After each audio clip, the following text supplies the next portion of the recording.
Hi, in this lecture you will learn how to use cursors with the plsql loop types. If you remember, in our loop examples, we iterated for specific times and executed a select query for all the iterations. With cursors, we don't have to do that. Since we have a bunch of rows in our memory, we can easily loop through that rows and do our job. We can use cursors with all loop types and we will see all of them now. We will start from the most basic one and go further. So let's start with the easiest loop. Now, we will declare our cursor and cursor record variable. Cursor c_amps is select all the columns from employees, where department ID is equal to 30. vamps is camps percent row type and our begin keyword. Now we will open our cursor. Open c_amps. Now let's loop with our cursor. I simply write loop and now we will fetch c_amps into v_amps. Now let's print that out. dbms output dot put line vamps dot, let me copy that, and employee ID and concatenation with a space, vamps dot first name, and concatenate that with new space, and vamps dot last name. Now let's close the cursor.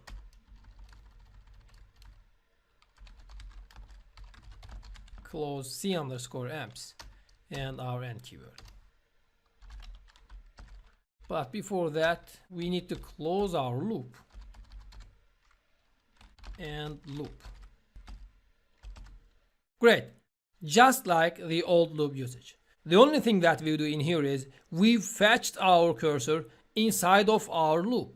With this way, we fetch the next values one by one without writing fetches for all the rows.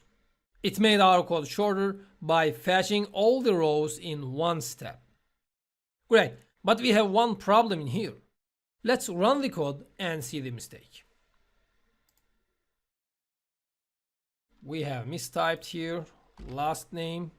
Let's clear up and see the actual error. As we can see, it printed Karen for all the times. Or is it like that? Actually not. Let's scroll up to our script output and see the error.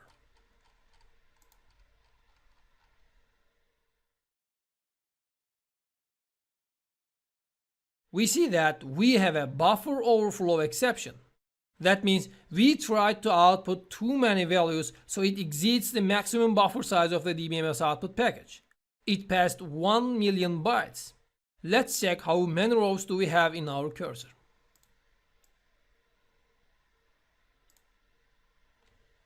But we have 6 rows. This cannot be more than 1 million bytes. Let's turn to the script output. And now let's scroll down. There is another issue. Karen is the only one row in our result set, but it printed Karen for all the times. That means we have an infinite loop in here, because it fetched the last row for all the iterations since there is no next row.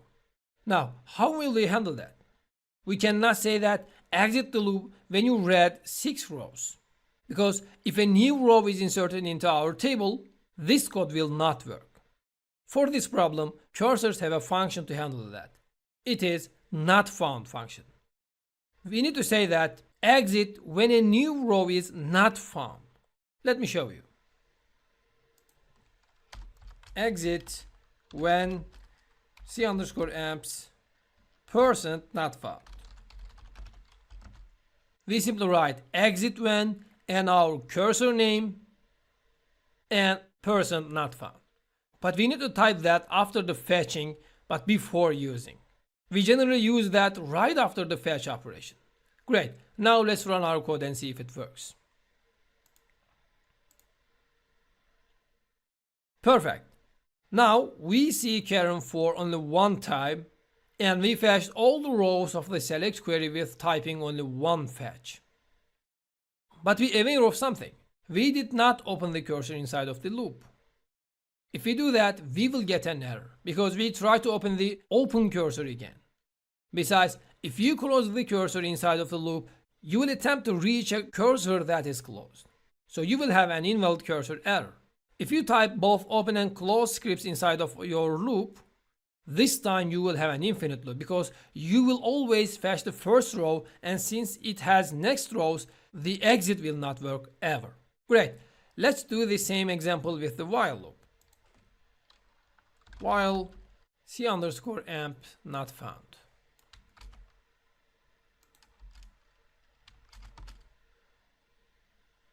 And comment this. Now we said that loop while our cursor has no next value. But this is not true. We need to loop as far as we have a next row. So we have another function for that. It is %found. This function returns a Boolean value just like the not found function, and it is true if there is a next row. Now let's do the change and see if it works. Let's run it. As we can see, there is no result. But we said that this should work. So what is the problem? Remember, I said that our %not_found must be after the fetch. But this is also a need for the found function. But in here, we used found function before fetching. So we should fetch at least one before using the found function. Let's do that.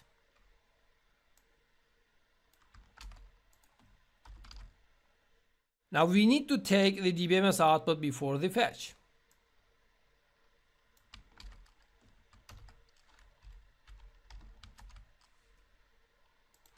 Because we fetch first. Great. Now let's run it. As we can see, it worked. But this is not a good usage actually. I don't recommend you to use that. The previous example was better. Besides, we will have much better options to use, and we will see now. This example is only for showing you how to use cursors with while loops. So let's continue. Now, let's turn this example into a for loop. How can we do that? We have some different methods to loop with for loops. I will show you from the worst to the best. The first one is like how we know the for loops. We simply loop with the specified interval of numbers. Let's do it then.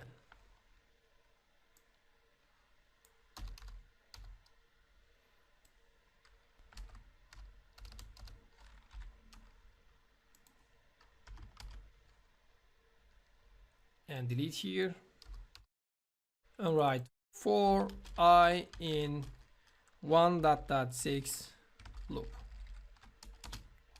Since we know that we have 6 rows in our result set, we can write 1.6. It will work. Now let's run it and see if it is correct. As we can see, we have our result set.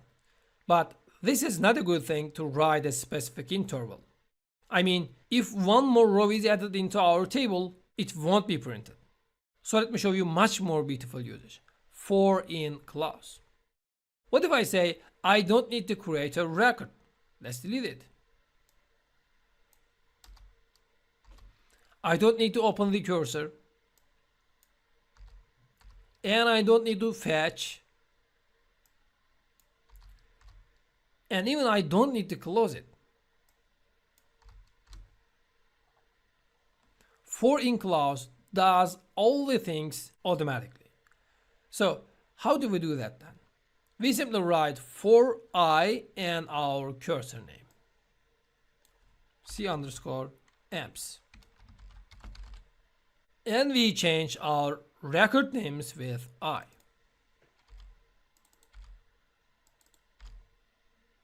Pretty beautiful, isn't it? Much less typing. No wonder to open or close the cursor. or no new variables or records to fetch in it. Our cursor is automatically opened, fetched into the automatically created record I. By the way, we can write any name instead of I. We simply write for, then write a name for the cursor variable, then in keyword, then our cursor name and our loop keyword. So easy. Now let's see if it works.